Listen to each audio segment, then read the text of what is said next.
मिसळसारखं आयुष्य. मयुरी, एक तरुणी, शहरात नवीन नोकरी सुरू केली होती.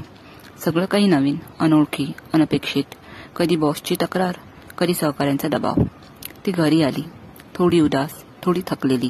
आईने तिला हसून विचारलं, चहा पिणार का?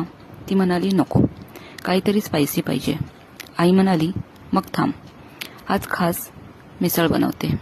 आईने सगळी तयारी झाल्याच्या नंतर गरम गरम रस्सा, फोडणी, बटाट्याची भाजी, उसळ, फरसाण, कांदा, लिंबू आणि पाव एका प्लेटमध्ये ठेवले. मयुरीने एक घास घेतला आणि तो तिला इतका आवडला.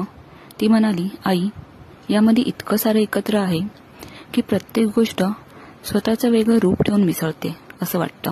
आई हसली आणि म्हणाली, मयुरी, हेच तर आयुष्य आहे. तिखटासारख्या अडचणी असतात, गोडसर आठवणीसारखा बटाटा असतो, फरसाणसारखी मजा असते, कांद्यासारखी कटुता देखील. पण सगळं मिसळलं की तयार होतं ते एक जबरदस्त अनुभव, मिसळ. मयुरीला तिखट म्हटलं की आईच्या हातची मिसळ आठवायची. तिने कित्येकदा आईच्या हातची मिसळ तिच्याबरोबर गप्पा मारत खाल्ली होती. आणि यावेळेला तिला आईचे ते शब्दही आठवले.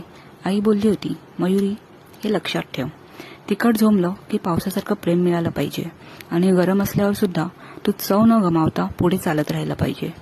मयुरी आता समजली होती, आयुष्य खमंग असावा, फोडणीसारखं उत्साही, पावसासारखं मऊ आणि प्रत्येक दिवसाचा घास घेताना म्हणावं, झणझणीत असो की सौम्य, मी तयार आहे.